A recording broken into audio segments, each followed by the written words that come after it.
Voilà. Vous savez où vous êtes. Le beau drapeau vert, blanc, rouge, le drapeau de l'Iran, avec les colombes de la paix. Et c'est une création, hein, pas la mienne, création d'un manifestant le 11 février dernier à Paris. Donc je lui ai demandé si je pouvais prendre sa pancarte en photo. Il était ravi. Et cette photo, elle est formidable, je trouve. Enfin, merci la photographe. Avec voilà, les manifestants et puis l'affiche de la manifestation et cette pancarte « Femme, vie, liberté ». Mais bon, évidemment, vous comprenez pourquoi il a fait « Femme, liberté, vie ». Hein, voilà. Donc, merci d'être là. C'est la 11e séance du Cercle Cinéphile. De tout petits mots sur le Cercle Cinéphile, parce que pour ceux qui viennent tout le temps, ils vont trouver ça un peu répétitif. Mais enfin, nous avons créé ce cercle il y a maintenant, à la fin du Covid, en novembre 2021, à l'occasion du festival L'Europe autour de l'Europe, qui est en plein boom d'ailleurs. Il a démarré avant-hier avec un film magnifique de Carlos Saura et il se prolonge là pendant 15 jours. Nous sommes bien sûr partenaires du festival et nous aurons d'ailleurs une soirée spéciale lundi prochain, mais je vous en parlerai tout à l'heure. Ce soir, ce cercle cinéphile, il a l'ambition de présenter les pays du monde et des œuvres cinématographiques en rapport ou en lien avec l'actualité économique, sociale, culturelle, géopolitique.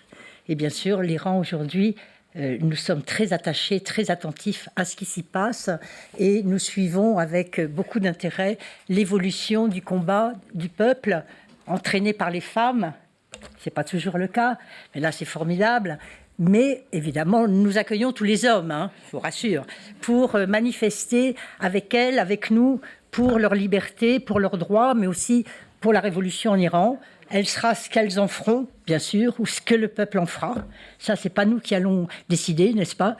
Et donc, mais par contre, nous voulons les soutenir et nous voulons leur manifester notre amitié et notre amour, notre fraternité. Nous voulons un monde solidaire, réconcilié. Il y a 40 conflits dans le monde en ce moment. Il y a des conflits à l'intérieur même des pays, comme en Iran. Donc, évidemment, il y a beaucoup de choses à faire. Et j'invite les jeunes, qui sont très nombreux, puisqu'il y a quelques garçons, là j'ai remarqué ce soir, bravo, à s'engager évidemment en politique, mais avec un grand P, la politique bien sûr, pour changer le monde. Il en a besoin, il a besoin de vous, il a besoin de nous encore, et peut-être vous avez aussi besoin de notre expérience, donc ça tombe bien. Nous allons bien sûr échanger, dialoguer et travailler ensemble. Alors je salue la participation des jeunes, ils sont très nombreux ce soir, comme à chaque fois. Merci à Frédéric Montandon, merci à Zora, merci à Tiffing. Ils sont encore dans les transports, leurs professeurs. Mais les jeunes étaient là avant. Frédéric est là, elle, par contre. Et nous avons fait un partenariat avec les jeunes de l'UPEC. L'UPEC, que j'aime beaucoup, c'est une université à Créteil qui travaille aussi sur tous les enjeux internationaux. Et pour y être allé plusieurs fois, causer sur les relations entre l'Europe et l'Afrique, nous avons noué des amitiés. Et ce soir, comme tous les autres soirs, ils sont là et ils suivent attentivement nos séances. Pas toujours facile, n'est-ce pas, d'accès. On a fait des séances sur la monnaie. C'était un peu rébarbatif, mais avec le très grand film de John Ford derrière, ça a aidé à passer les discours. Et puis, nous avons fait tout dernièrement, je le cite parce que Bamshad, pour Vali, qui n'est pas encore arrivé, on parlera tout à l'heure. Nous avons fait une séance sur Rossellini la dernière fois et sur le néoréalisme.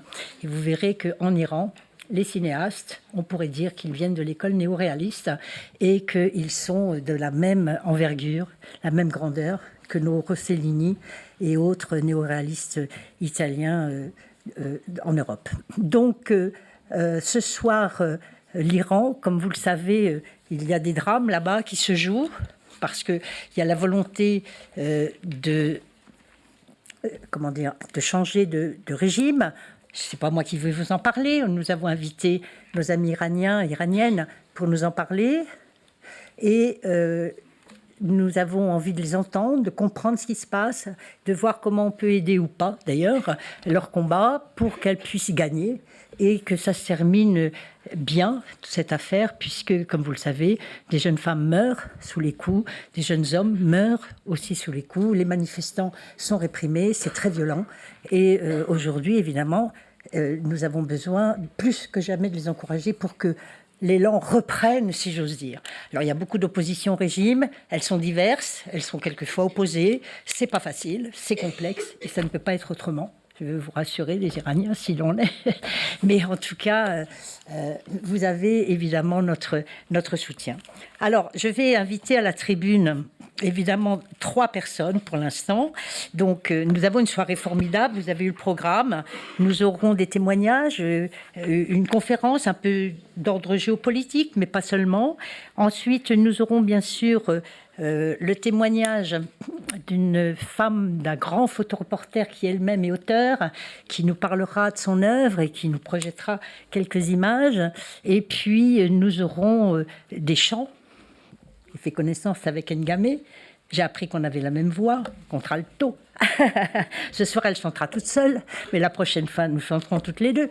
Et puis, nous aurons ensuite la présentation du très grand film de Rassoulov, Mohammad, encore en prison. Alors, il est sorti, mais pour 15 jours à l'hôpital, donc c'est pas vraiment une sortie de prison. Il est emprisonné pour ses idées, pour ses réalisations, et son film, Le diable n'existe pas, a été ours d'or à Berlin. Donc là, je crois qu'on a la chance, ce soir, de pouvoir voir ce film. Je vous laisserai le découvrir, bien sûr, et c'est Bamchad, j'aurais du mal à dire son nom, décidément, qui nous le présentera. Alors, j'invite à la tribune ce soir Matab, donc, si tu veux bien venir ici. Donc, Matab Korbani, elle est écrivaine, poétesse, elle est militante, elle est engagée.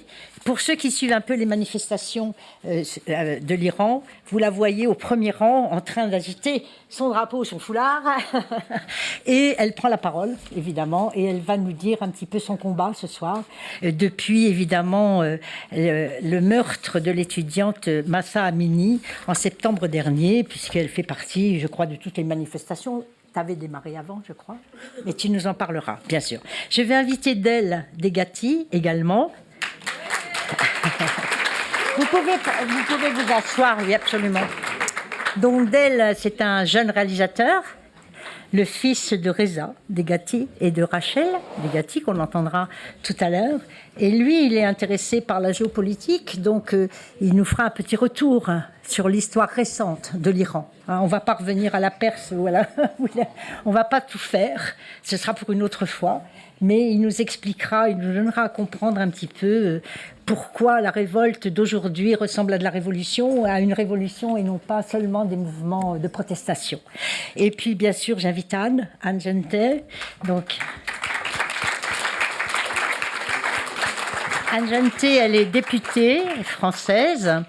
Elle se bat pour la liberté, ici et là-bas, et même ailleurs, puisqu'elle habite à Singapour. Elle représente les Français à l'étranger. C'est une belle femme combative. Et je veux dire ici, pour les gens qui pourraient s'interroger pourquoi la politique entre dans nos débats, d'abord parce que nous sommes des politiques, Philippe Herzog et moi-même, depuis... Allez, on ne va pas donner les années, ça ne nous rajeunira pas, mais enfin, depuis toujours. Et on aime ça. Et en plus, on pense qu'il faut avoir le courage de s'engager aujourd'hui. Et sans donner la leçon à personne d'ailleurs, et en apprenant toujours de nos expériences, mais aussi des jeunes générations. Et donc, nous avons le besoin de l'entendre. Nous l'avons d'autant plus que je ne me verrai pas, moi, censurer une parole ici, dans un pays qui se réclame de la liberté. Et si nous ne sommes pas toujours d'accord, ce sera possible. Eh bien, nous dialoguerons, bien sûr, sans nous étriper, si j'ose dire. Nous aimons le conflit, Philippe Herzog et moi, mais un conflit constructif. Et l'association que nous avions créée, Nathalie est là pour en témoigner, elle s'appelait « Confrontation pour une conflictualité ouverte, viable, créative ». Un peu jargonneux, mais... ça voulait bien dire ce que ça voulait dire, n'est-ce pas? Et nous avons quand même créé un réseau de 30 000 membres en Europe qui travaille aussi avec d'autres régions du monde, puisque nous voulons une Europe ouverte au monde. Et aujourd'hui, plus que jamais, devant les fractures qui nous attendent encore et devant, bien sûr, la fermeture des frontières, nous voulons nous l'ouvrir et puis dialoguer avec toutes les régions. Et on ne veut pas être sommé de choisir notre camp demain entre les gentils et les autres, ou entre les amis et les ennemis, non. On veut un monde réconcilié et un monde solidaire. Et là, il y a du boulot, hein, Anne, hein, voilà. Donc, je vais donner la parole tout de suite à Mahtab. Elle va démarrer. Voilà, je ne vais pas lui poser les questions que je lui ai posées, parce que sinon, je vais parler tout le temps.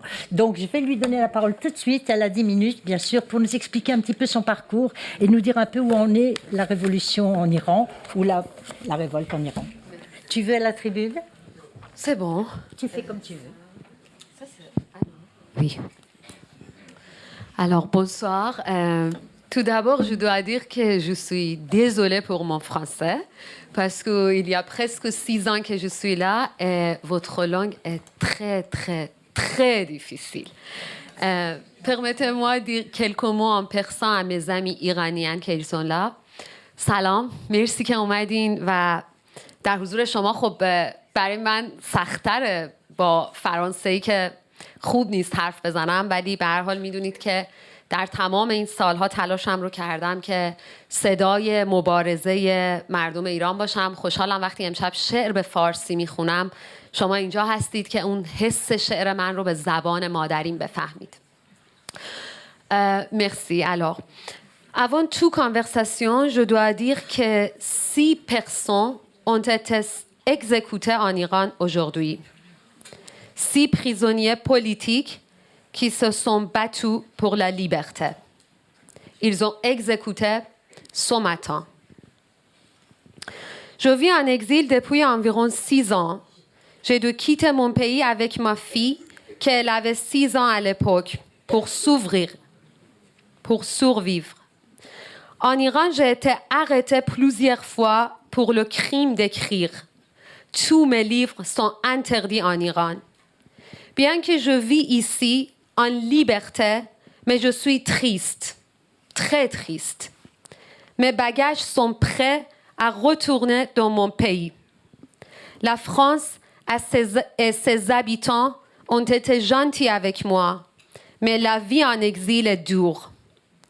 Je ne vous souhaiterai jamais cette expérience.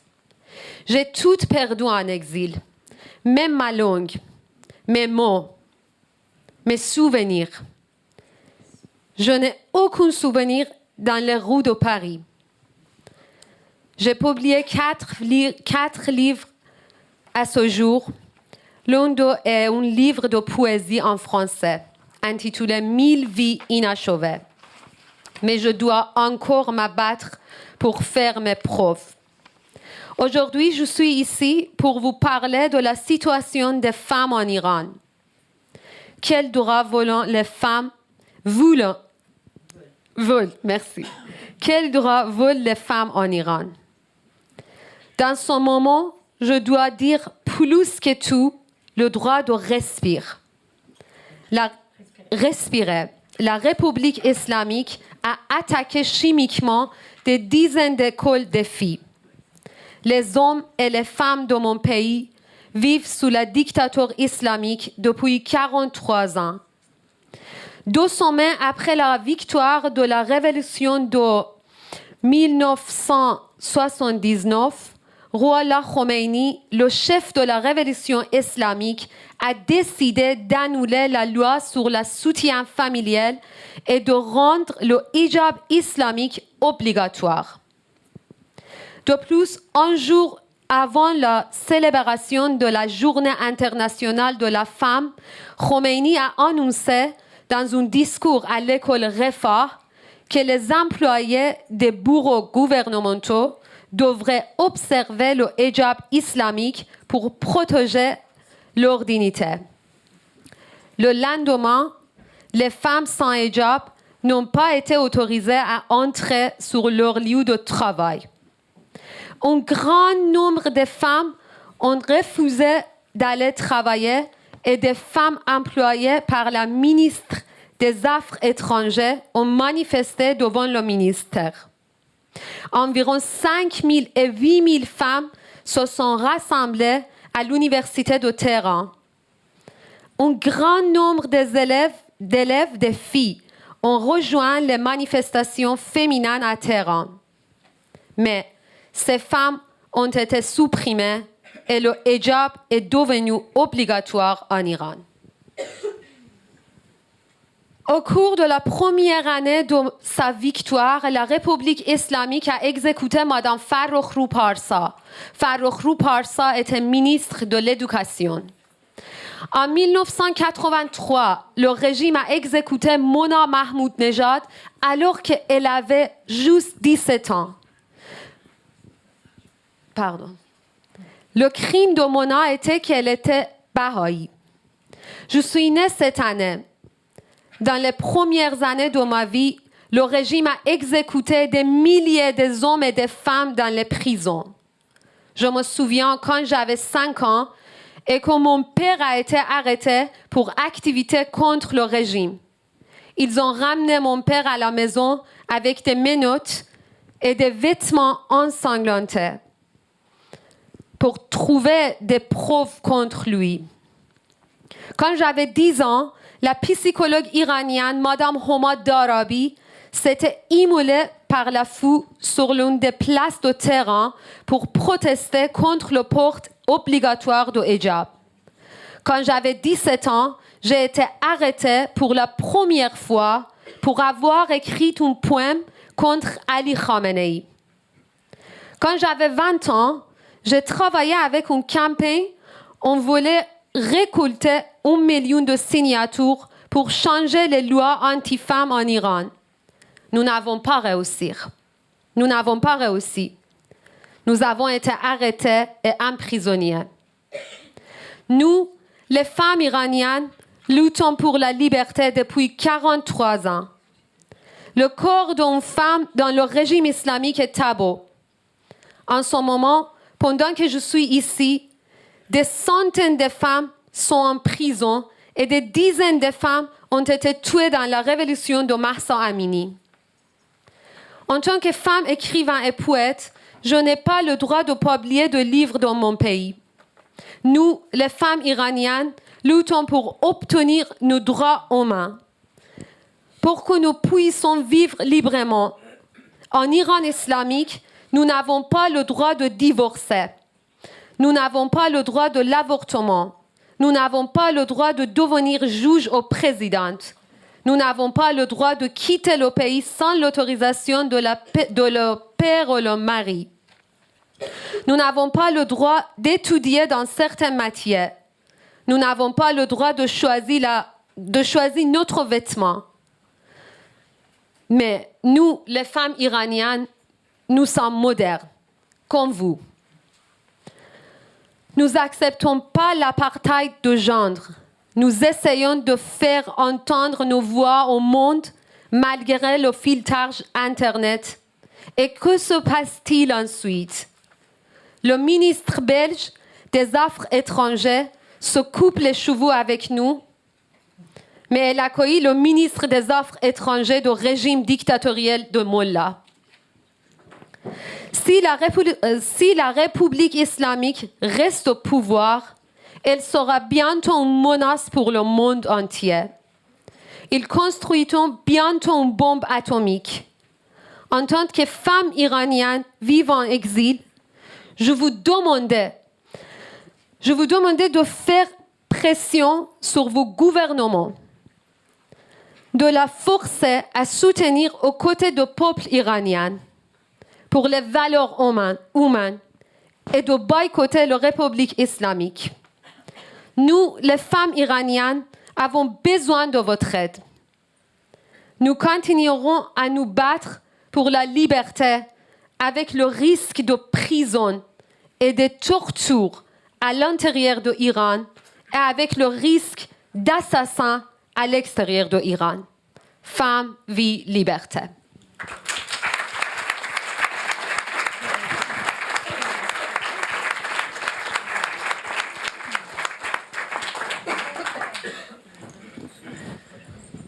Merci pour ton témoignage fort, émouvant, mais très fort.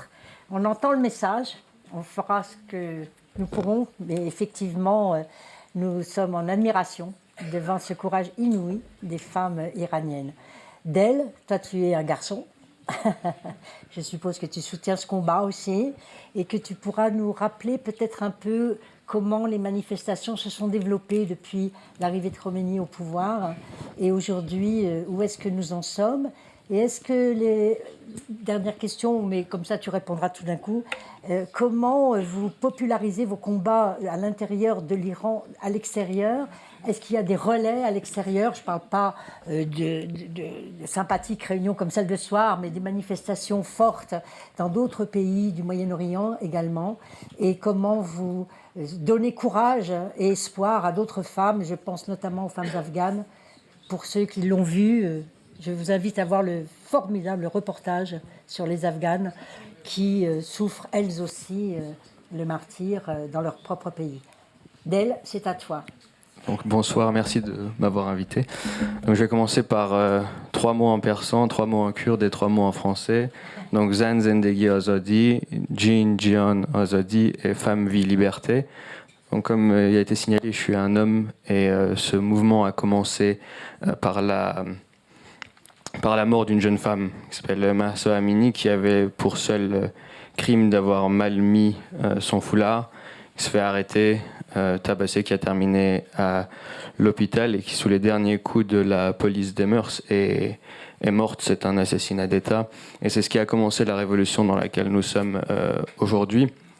Et nous, les hommes, nous devons soutenir, mais rester derrière, parce que c'est pas l'essence même de la colère du peuple iranien, c'est aussi l'apartheid de genre qui est mis en place depuis 1979 par la République islamique. Donc, ma présence ici, je l'interroge quand même parce que je reste un homme et donc c'est toujours un questionnement. Mais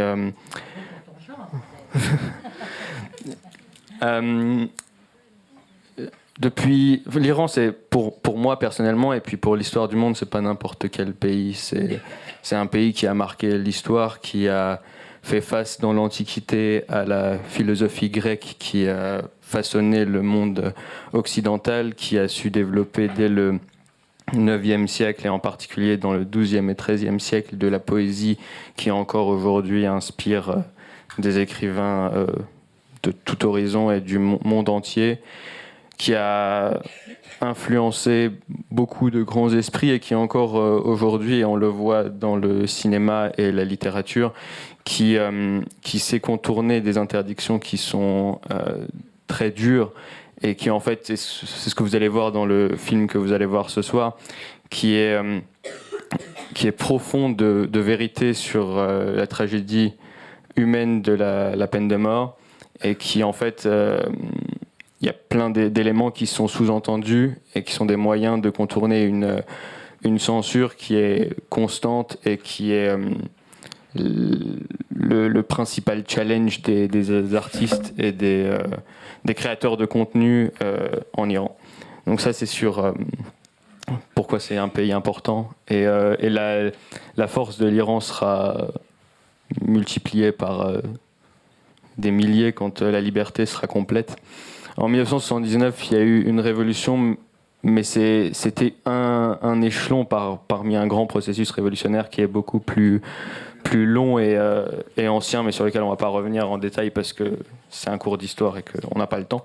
Mais en 1979, la révolution s'est soldée par la mise en place de la République islamique, qui est une théocratie autoritaire, qui a eu en tête l'ayatollah Khomeini, qui a instauré très rapidement ce régime d'apartheid de genre. Et la première manifestation dès le 8 mars 1979, qui était quelques semaines après l'instauration de la République islamique, c'était une manifestation de femmes qui avaient très vite compris que la vie allait être un enfer. Et depuis 1979, il y a régulièrement des grandes manifestations.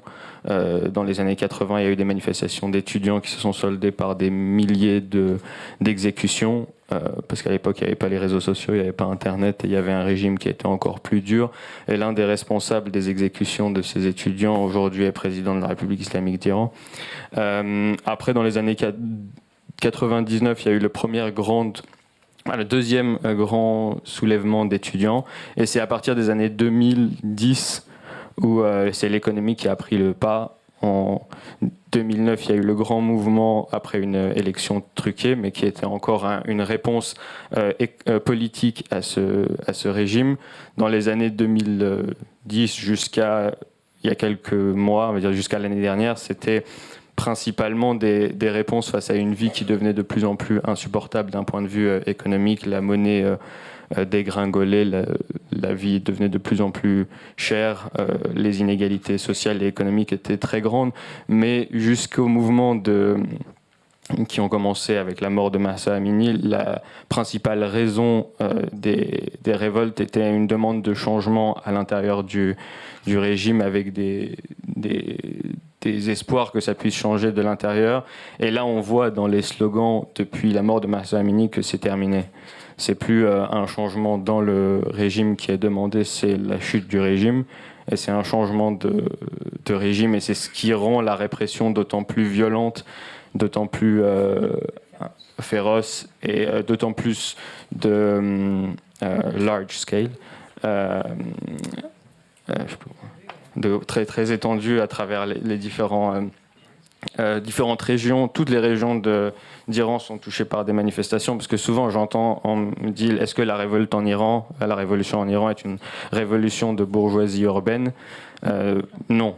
La révolution en Iran aujourd'hui, c'est la révolution du peuple iranien de toute son entièreté, et toutes les provinces de l'Iran aujourd'hui sont touchées par des manifestations, par des morts, par des assassinats, par le régime.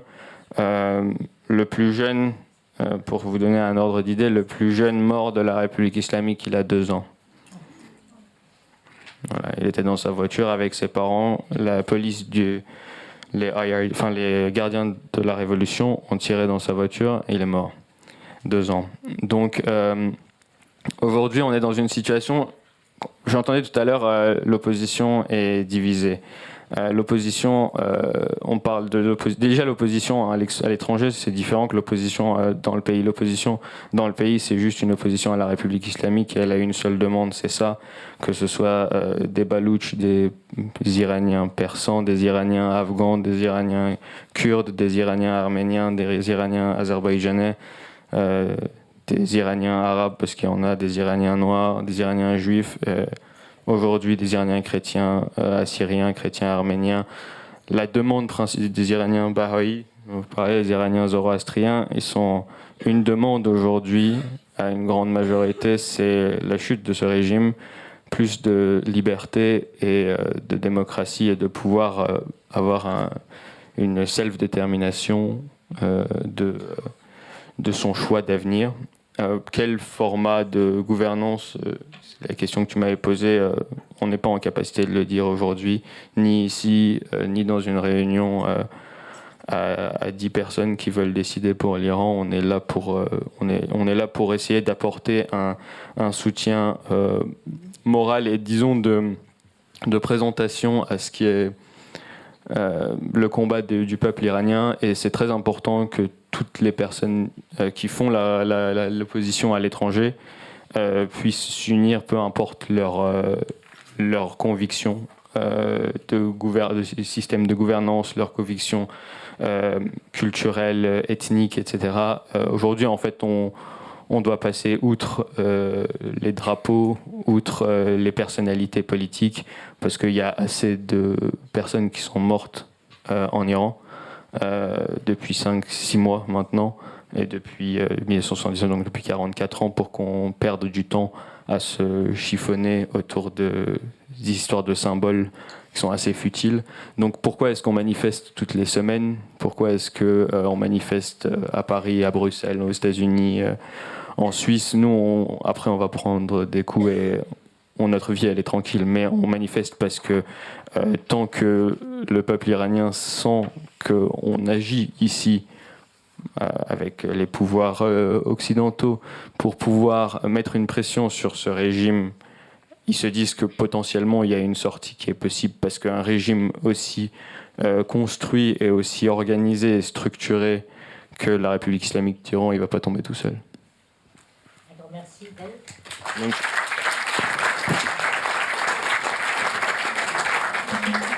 évidemment, il y a énormément de questions aussi dans l'intervention de Del. On va pas toutes les prendre et on ne va pas les résoudre ce soir.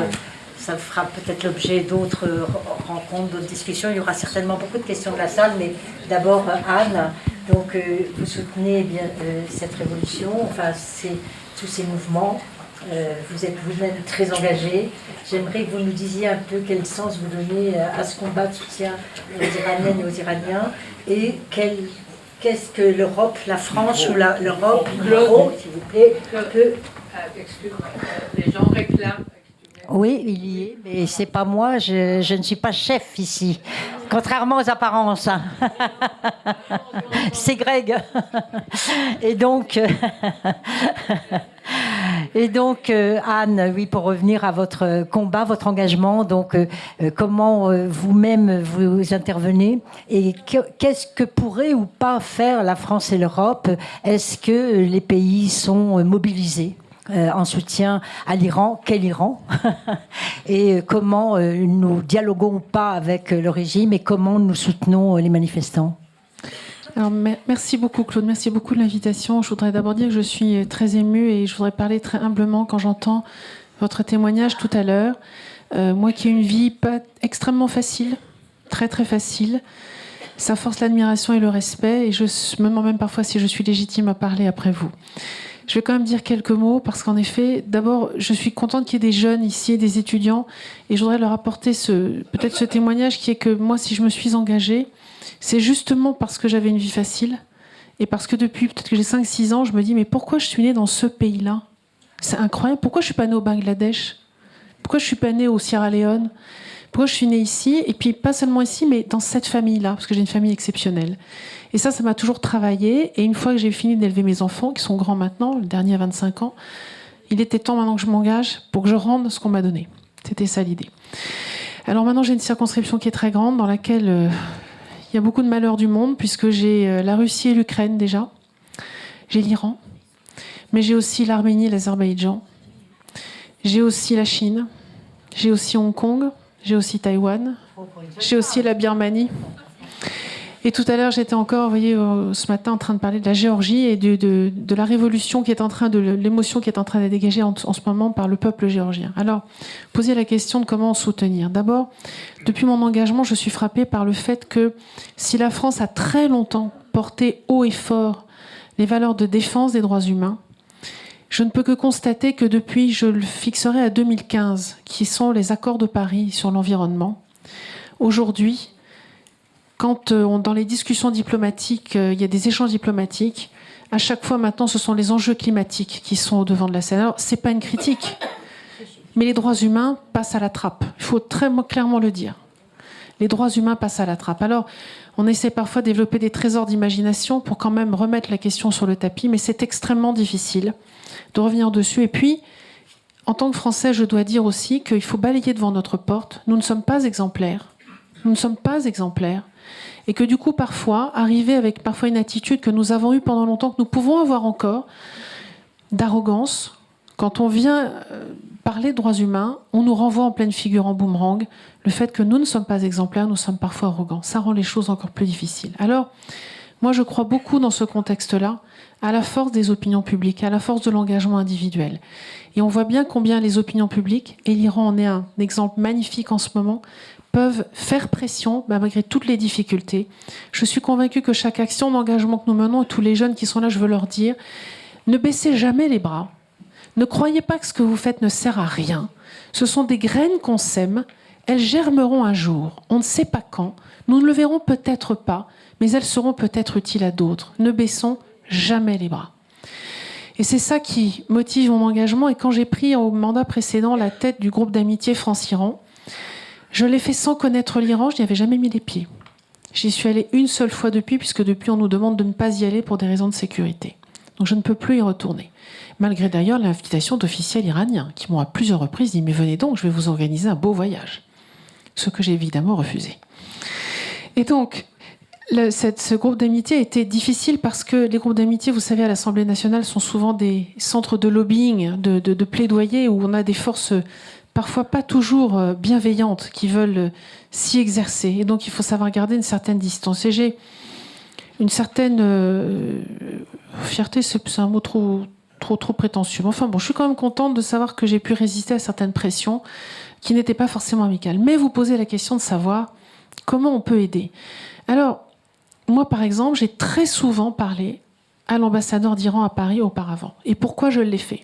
Alors même que son directeur de cabinet, je veux le dire, je le dis en toute transparence et je n'ai absolument pas peur des éventuelles rétorsions contre moi qui pourraient être faites derrière, c'est quelqu'un qui est clairement le directeur de cabinet qui est là depuis des années, qui est le seul à faire la traduction, ne parlant pas persan, je ne sais pas dire s'il traduit bien ou pas mes propos.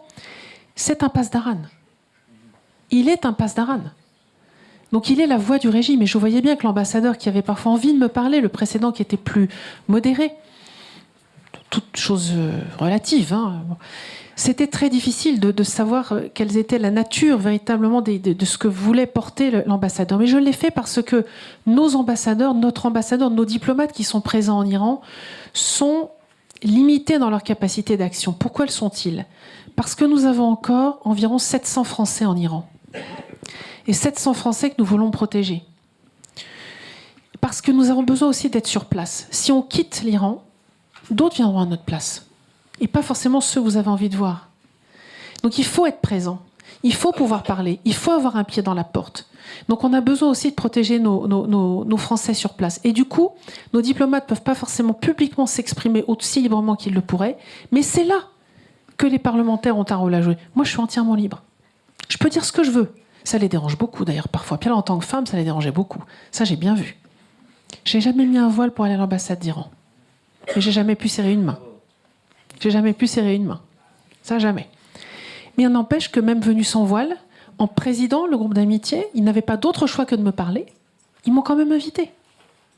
Donc, oui, on a quand même... Et ça m'a permis de dire des choses. J'ai demandé régulièrement des informations sur ce qui se passait. Ils m'ont pas toujours répondu, ils m'ont répondu à côté. Et ils m'ont réinvité. Et ça voulait bien dire qu'ils avaient des messages à me passer. Et parfois, ils passaient par moi pour passer des messages aux diplomates. Donc on voit bien que les parlementaires ont un rôle à jouer. Et là aussi, ensuite, c'est vous tous qui pouvez avoir un rôle à jouer parce que moi, j'ai 49 pays avec les drames que je vous ai cités dans ma circonscription.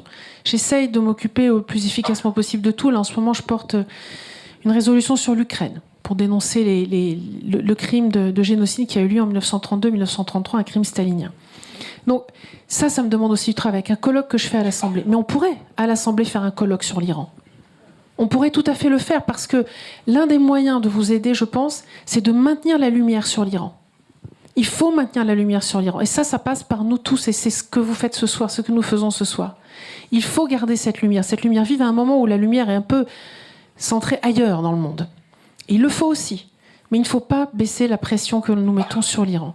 Et puis, sur l'Iran, je sais que le fils du Shah est venu récemment à Paris, dans une tournée d'ailleurs plus internationale que ça. Et là, c'est un moment où l'Assemblée était en suspension de travaux. Et moi, je suis retournée dans ma circonscription. J'ai été au Cambodge, au Vietnam. Il faut aussi que j'aille voir un peu les Français qui sont ailleurs.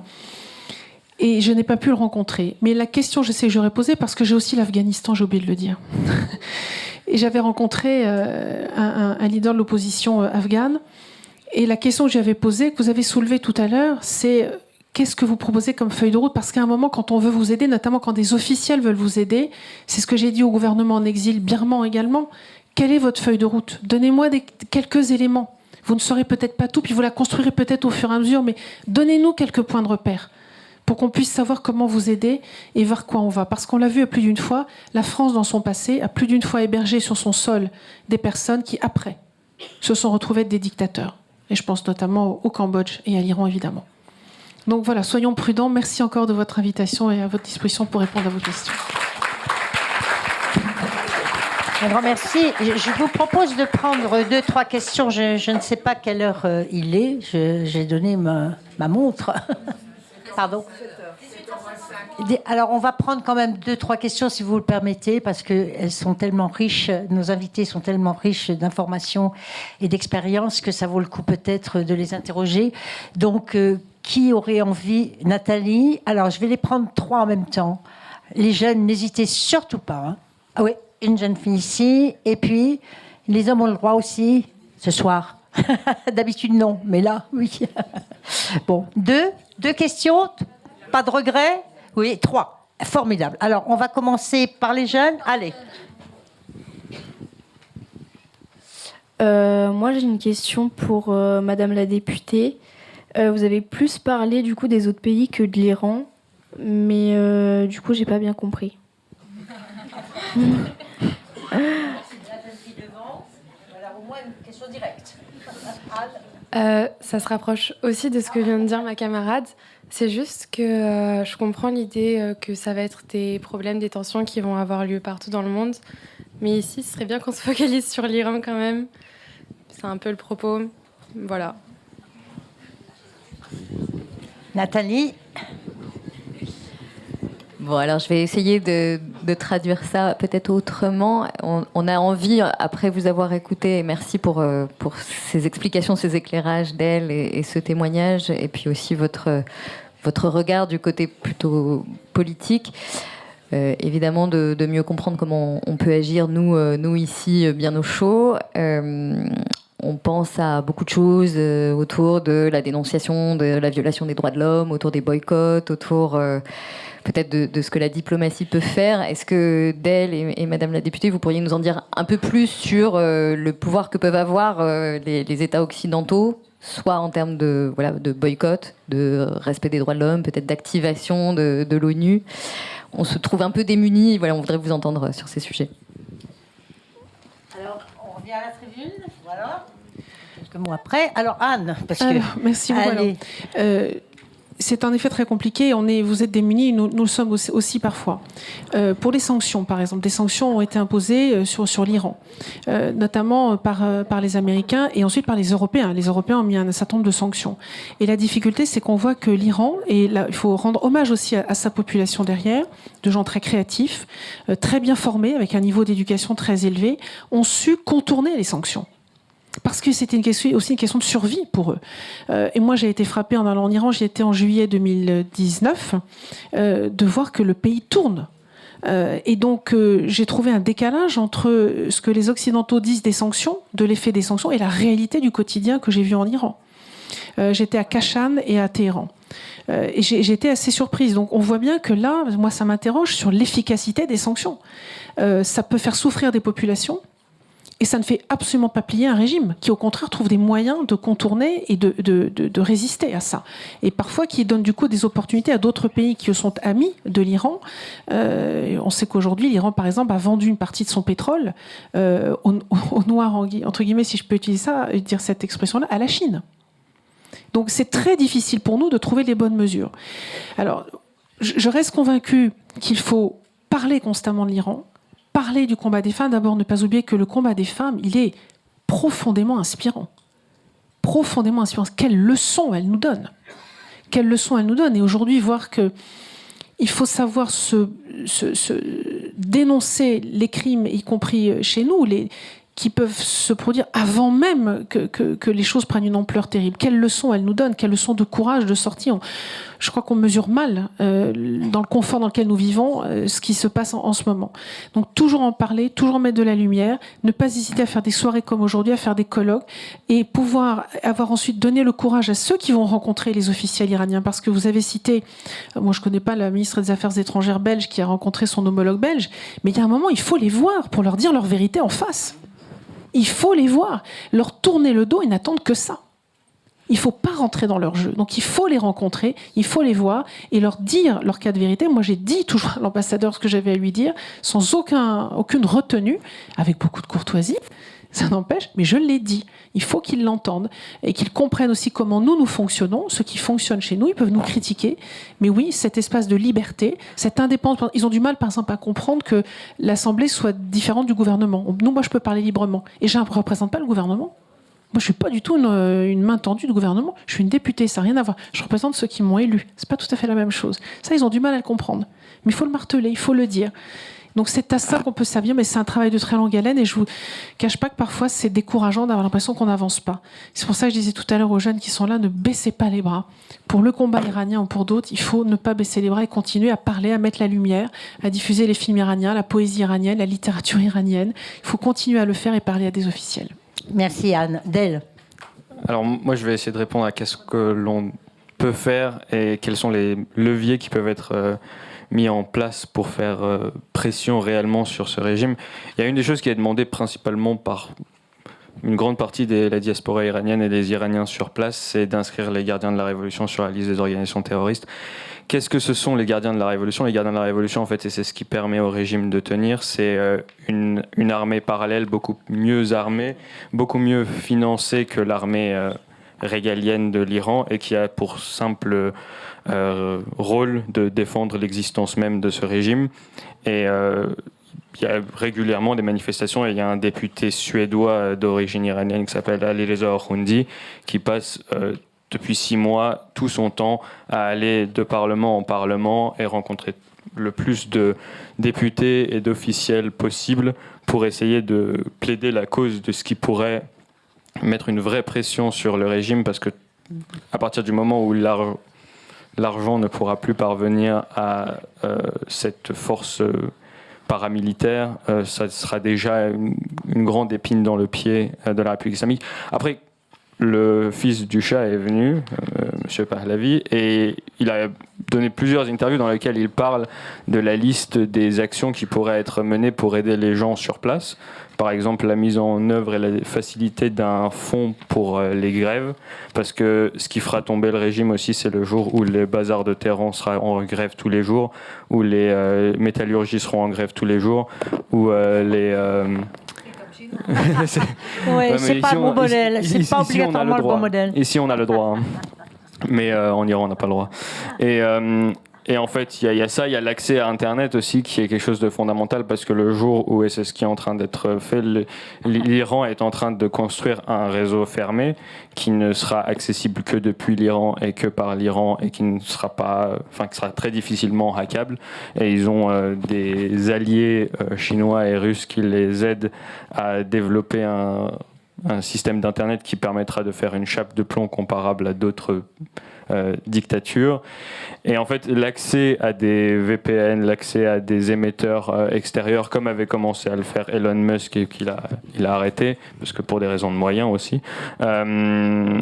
C'est 2-3 choses qui sont proposées, qui sont existantes et qui sont disponibles sur le réseau de toute l'opposition au régime de la République islamique à l'étranger. Et en fait, voilà, il faut commencer par là, il faut commencer. Et c'est des choses qui peuvent se mettre en place par une collaboration et coopération multinationale entre différents parlementaires, différents lobbies, différents acteurs du numérique, etc. Et c'est avec des personnes comme ça qu'on pourra faire avancer les choses. Mais si vous voulez venir à des manifestations, vous n'avez pas besoin d'être iranien, vous avez le droit. C'est souvent tous les dimanches, ça change. Parfois, ça change de ville et on prend des bus, etc. Mais en général, c'est à Paris, soit au Trocadéro, soit à République. Donc, si vous voulez venir et dire des slogans avec nous, vous êtes les bienvenus. Voilà, un grand merci d'elle. Alors, je vais redonner la parole à Mahtab qui a certainement un petit mot à nous dire, et puis elle va nous lire 2 poèmes de sa composition en iranien. Nathalie les traduira en français. Je voudrais dire un tout petit mot pour clore ce premier débat. Évidemment, on n'est pas au bout du débat, hein. On le démarre ici, mais et on n'a peut-être pas suffisamment de débat, non seulement pour comprendre ce qui se passe en Iran, mais pour bien comprendre aussi la nature même de cette révolution. Il y a les droits humains, c'est évident. Il y a le droit des femmes, c'est évident. Il y a des problèmes économiques, c'est évident aussi. Donc il ne faut pas nier les problèmes économiques, car souvent, ils vont de pair avec les problèmes des femmes et les problèmes de la masse du peuple iranien. Les premières révoltes en Iran étaient d'ailleurs d'ordre économique parce que il y a un régime qui s'est enrichi sur le dos des Iraniens, c'était avant, donc on en a, avec le Shah, on en a élu un autre, on y a cru, et puis bon, c'est la dictature, c'est le guide suprême, c'est les gardiens de la révolution, etc., etc., j'en passe et des meilleurs, avec tout ce que ça suppose comme absence de liberté, mais surtout, il n'y a pas eu de redressement économique. Pas du tout. Et l'Iran est un pays riche. Et quand nous faisons des sanctions pour les droits contre l'Iran, nous leur achetons quand même leur gaz. On a parlé de pétrole tout à l'heure, mais moi je peux vous dire, pour travailler sur le gaz en ce moment, sur la politique énergétique européenne, au contraire, on va même construire le TANAP, ou des gazoducs qui vont traverser la Turquie pour amener le gaz de l'Iran ou même d'Azerbaïdjan qui l'achète à la Russie. Donc attention, il y a des gros enjeux géopolitiques dans la zone et l'Iran est un pays qui est au cœur, évidemment, du Moyen-Orient. C'est une grande puissance, l'Iran. Et donc, il faut s'y intéresser. Et il faut travailler pour nouer des coopérations. Alors avec qui ? C'est la question qui est posée. Avec le gouvernement ou avec le peuple, ou avec les deux, comment faire ? Moi, j'ai fait un débat une fois à Bruxelles sur justement la politique énergétique. Je suis allée voir l'ambassade d'Iran à Bruxelles, tout volet fermé. Hein. J'ai été reçue, tout volet fermé. J'ai pas eu le droit de serrer les mains, mais j'ai même pas eu le droit de voir ce qui se passait dans le truc. Bon, mais ceci dit, ils sont venus. Ils sont venus à la table de dialogue. Et en même temps, on a envie de les sanctionner. Et en même temps, on aimerait mettre le gouvernement au tribunal de La Haye. Parce que c'est quand même des crimes contre l'humanité. Quand on tue son peuple, moi je me suis battue contre Bachar al-Assad pour ça. On a échoué, comme chacun le sait. Donc c'est très complexe, c'est très difficile. Donc il faudra creuser et entendre mieux peut-être ce que les Iraniens eux-mêmes veulent. Voilà. Et ça, on n'en est pas encore là. Voilà, le débat n'est pas noué politiquement en Iran. Moi, j'entends dire république laïque, retour de le roi, la royauté, etc. Bon, pourquoi pas ? Nous, on a un roi en Belgique, on a un roi en Espagne. Après tout, il y a pas, à partir du moment où on ouvre la possibilité pour le peuple de travailler, de s'exprimer, de participer, et voilà ce à quoi on aspire. C'est très difficile, hein. Très difficile parce que, comme vous le savez, en France, nous-mêmes, nous ne participons que très peu. À la marge, le droit de vote, et encore, c'est pas terrible. C'est pas une belle démocratie. Donc, c'est pas ce modèle-là. Et les grèves, alors là, ce sera mon petit mot de la fin. Je vous invite à regarder d'autres modèles, hein. Sérieusement, ça nous mène dans le mur. Et je crois pas que nos pays ont besoin d'être mis en fatigue économique encore plus que ce qu'ils ne sont aujourd'hui. Il y a sans doute d'autres moyens. Mais ça, il faudra qu'on ait... Ouais, lesquels ? Alors coopérer économiquement, lesquels ? Alors, il faut des coopérations entre les sociétés. Je pense, pour avoir travaillé beaucoup sur les relations entre l'Europe et l'Afrique, ça n'est pas passé par les chefs d'État, parce que les chefs d'État, quand on les aide, évidemment, il y a des détournements, on ne va pas avoir le débat ce soir, mais il est bien évident que des projets communs qui montent de la société dans les territoires, entre collectivités locales, entre régions, alors on peut avoir beaucoup plus de force. Et il y a des richesses dans chacune des régions, il y a des coopérations possibles dans chacune des régions. Je ne suis pas sûre que c'est relayé d'ailleurs par nos élus qui connaissent pas toujours bien les sociétés, d'ailleurs, entre parenthèses, connaissent leur circonscription. Mais l'ensemble de la société, c'est plus complexe. Je voudrais ajouter un mot sur ce que tu as dit tout à l'heure, c'est d'écouter les Iraniens sur place. Nous, Français, nous ne savons pas ce dont eux ont besoin. Et c'est vrai dans toutes les révoltes qui peuvent et les situations difficiles dans tous les pays au monde, et c'est encore plus vrai en Iran en ce moment. Écoutons-les d'abord et apportons-leur ce dont eux ont besoin, ce qu'ils nous disent avoir le plus besoin. Et dans tous ces soutiens, donc là j'ai entendu des pistes excellentes, d'autant que j'ai compris que les femmes iraniennes voilées auront leur abonnement mobile Internet arrêté, interrompu, ça a été décidé ces jours-ci. Donc voilà, alors un autre aussi élément pour pouvoir éclairer, moi je reçois une revue de presse iranienne tous les jours. Tous les jours, j'en ai une dans ma boîte mail et j'apprends plein de choses. Et ça, on pourrait la diffuser. C'est l'ambassade de France à Téhéran qui fait ça. Peut-être que certains d'entre vous l'ont. Mais au moins, ça permet de suivre précisément les événements, ce qui se déroule en Iran. C'est extrêmement intéressant. Un grand merci. On va les applaudir. Je vais donner la parole à Matab tout de suite, qui va peut-être vouloir nous rajouter un mot ou nous lire ses poésies. Non ? Oui, j'aimerais bien lire. Alors, vas-y.